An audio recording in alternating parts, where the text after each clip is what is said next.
What is going on YouTube? This is Guns and Army RN giving you a real quick review on the Ruger SR-556. I'm doing this primarily because of something that NOBUZZKILLIN came out with just recently on carrier tilt. And I'll talk real quick about the specifics of this weapon and then I'll go into that. Specifically, let's make sure it's safe.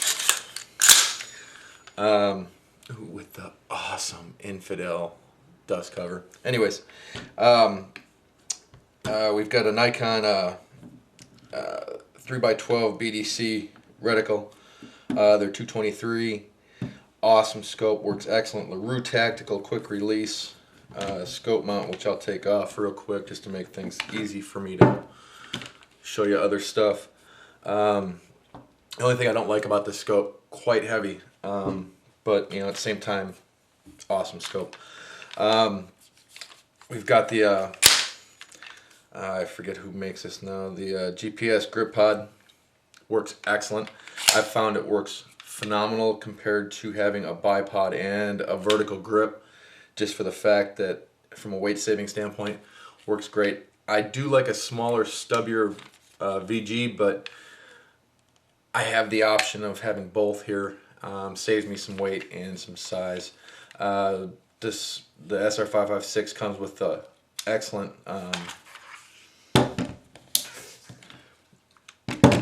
pop-up backup iron sights with that HK front.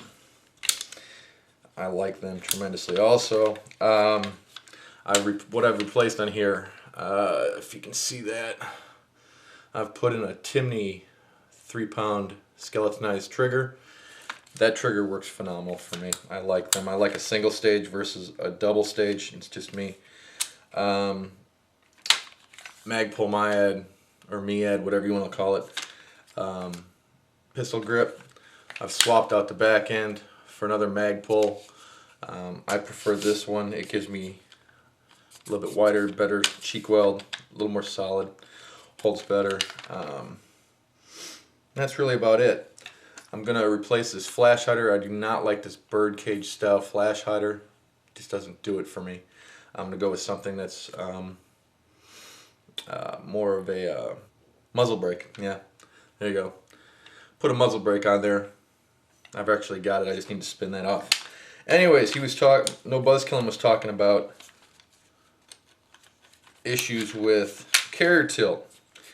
I can speak to this specifically because after about 5,000 rounds through this weapon, I became a victim of carrier tilt and subsequently ended up with almost a brand new weapon because of it.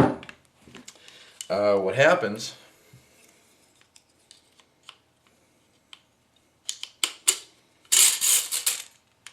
as you can see, and I'll annotate some pictures on here if you can see that.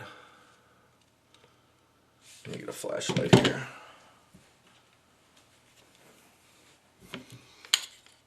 If you can see right there where the pin is, right there, use a Delica here, the pin right there, the retaining pin. What I found happened was that the buffer tube wore down to the point where the retaining pin came out. I sent this back to Ruger, and lo and behold, they basically sent me an entirely new weapon except for this very lower receiver part. Like I said, I had about 5,000 rounds through it when that happened. And if you look on NOBUZZKILLIN's site, you'll see that it looks pretty worn. And if you look real close to the back side of the retaining pin, you'll see that it looks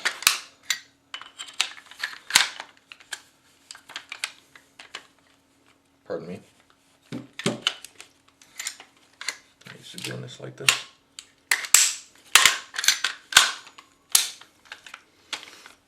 It looks like that's wearing off just like mine had, which I'm just not a fan of.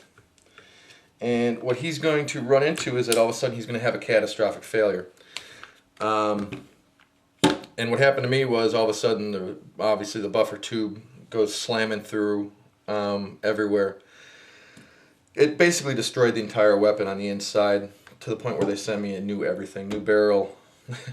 I think they even replaced the upper rail section, everything.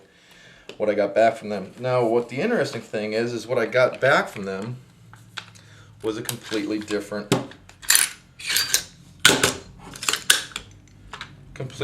buffer tube or bolt carrier assembly. If you look at this, this is very rounded. My original one looked like NOBUZZKILLIN's, square, flush, whatever. And I noticed this immediately, and I contacted Ruger and said, "Hey, you know, what's up with this?" And they tried to tell me that, number one, they make two different types of bolt carriers. To which I went, "What? That doesn't make sense. Who makes two different types of bolt carrier assemblies for their weapons?" Bottom line is, I think that that's double speak for, oh, we've got a problem. You know, take that for what it's worth. On the good side of all this is that they fixed it. You know, like I've said before, Ruger rarely does anything for free. I've never seen Ruger do anything for free if they can avoid it. If they can pin any blame on you, they'll charge you for it if they think they can. That being said, they do have a good return policy. You know, send it in and we'll fix it. You know, my take on this is that Ruger's trying to avoid having a mass recall. Very few people have that many rounds through their weapons. It just doesn't happen. So that being said, you know, take it for what you want. This weapon is a little bit heavier, only slightly so, but when you throw everything else, all this other shit on here, it's going to get a lot heavier. The reason I was holding off on doing this, and you know, was I'm waiting because I'm fixing to Duracoat this weapon. If you look back, you can see I've got a Ruger Mark 1 that's been done by a buddy of mine over. I'll annotate his website, Jonathan at weaponart.com. They do an excellent job. So I'm going to do this in digital multicam along with a Ruger 1022 and another 1022 build that I'm doing. Anyways, this is Guns and Army RN, GNARN.